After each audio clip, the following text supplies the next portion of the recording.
Heart patients को मैं recommend करता हूँ कि आप 30 टू 35 मिनट्स वॉकिंग प्लान कर सकते हो, लेकिन एक फ्रेज़ है जनरल लोगों के लिए, after lunch rest a while, after dinner walk a mile.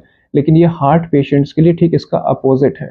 मैं आपको रीज़न बताता हूँ, जब भी हम कोई भी फिज़िकल एक्टिविटीज़ करते हैं, वॉकिंग करते हैं या जॉगिंग या कुछ भी आप प्लान कर रहे हो इस तरह की एक्टिविटीज़, तो ब्लड सर्कुलेशन हार्ट की तरफ बढ़ जाता है और हार्ट का डिमांड ब्लड का बढ़ जाता है। तो ऐसे केस में, लेकिन जब अब आप खाना खा चुके हो, लंच किया आपने, डिनर किया है, स्नैक्स लिया हुआ है, तो वैसे केस में ब्लड सर्कुलेशन स्टमक की तरफ ज़्यादा होता है। द रीज़न बिहाइंड इसकी वजह ये है कि जब हमने खाना खाया हुआ होता है तो एक डाइजेशन का प्रोसेस चल रहा होता है, एसिड सिक्रीशन होता है और डाइजेशन के प्रोसेस में ब्लड सप्लाई स्टमक को ज़्यादा चाहिए होता है। ये सब प्रोसेस में लगभग 1 से डेढ़ घंटा लग जाता है। तो सपोज़ अब आपने खाना खाने के बाद सपोज़ आप वॉक कर रहे हो, तो हार्ट का तो ब्लड सप्लाई वैसे भी एक्स्ट्रा ब्लड जो है वो स्टमक की तरफ शिफ्ट हो गया है, और जब आप कोई भी फिज़िकल एक्टिविटीज़ कर रहे हो तो हार्ट को और ब्लड चाहिए। तो ऐसे केस में एंजाइना या एमआई के चांसेस हैं, इसलिए कभी ऐसी गलती मत कीजिए। आफ्टर मील्स जो है आपने वॉक नहीं करना है, if you been diagnosed with any cardiology pathology.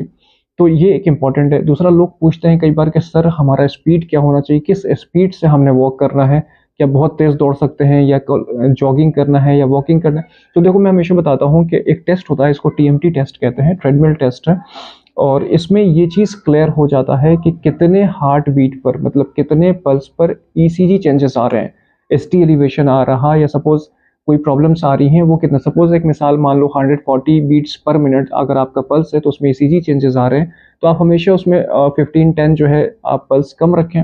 आप 120 पर ही मेंटेन करो अपने आप को, इतने स्पीड से वॉक करें कि आपकी धड़कन 120 पर मिनट ही रहे।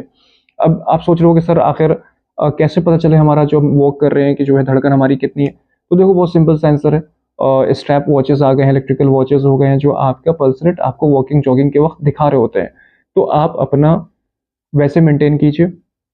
दूसरा, ये बहुत इंपॉर्टेंट चीज़ ये है कि अगर आप इस लिमिट को क्रॉस करते हो, सपोज़ आपने अपना स्पीड बढ़ा दिया, आप जान रहे हो कि 140 प्रॉब्लम है, तो डेफ़िनेटली आपको प्रॉब्लम हो जाएगी।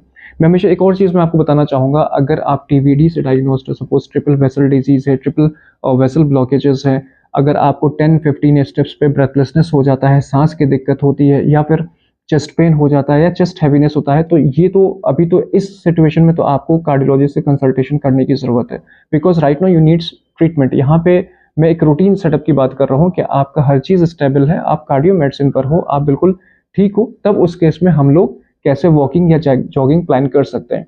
लेकिन अगर 10-15 स्टेप्स पे ब्रेथलेसनेस है, चेस्ट पेन है, चेस्ट हैवीनेस है, तो आपने फ़ौरन विज़िट करना है कार्डियो को। आप मेडिसिन से बिल्कुल उसको कंट्रोल किया जा सकता है। तो कभी भी टीबीडी या सिम्प्टोमेटिक पेशेंट्स के लिए ये एडवाइस नहीं है। फिर तो आपने वॉक नहीं करना है, आपको तो स्टेप्स बचाना है, आपने मेडिकेशन प्लान करना है। तो मैं समझता हूँ आप समझ गए होंगे कि वॉकिंग कब करना है। एम्प्टी स्टमक वॉक कीजिए, और 30-35 मिनट्स अगर आप डेली वॉक कर रहे हो, this is very good cardio exercises which always हम रिकमेंड करते हैं। और अगर आप हार्ट पेशेंट्स नहीं हो तब तो बहुत बढ़िया, आप 30 मिनट ज़रूर वॉक कर लीजिए मॉर्निंग में एक टाइम। अच्छा, दूसरा ये है कि हार्ट की कोई भी ऐसी इन्फॉर्मेटिव आपने क्वेश्चन पूछना है, आप कमेंट सेक्शन में जाके पूछ सकते हो। मैं हूँ doctor Shahrukh Hasan, non interventional cardiologist. यहाँ पर मोतिहारी में एक हार्ट हॉस्पिटल में रन करता हूँ। लास्ट 3 ईयर से 3 साल हमारे हॉस्पिटल का कंप्लीट हो गया, और बहुत सारे ओपीडीज़ एंड आईपीडीज़ पेशेंट्स हम लोगों ने देखा। डिफरेंट वैराइटीज़ ऑफ केसेस होते हैं जो मैं कई बार आपके सामने रखता हूँ, और उसके बचने के उपाय भी बताता हूँ। तो इसलिए आप चैनल को सब्सक्राइब करो, मुझसे जुड़ जाओ। कोई क्वेश्चन पूछना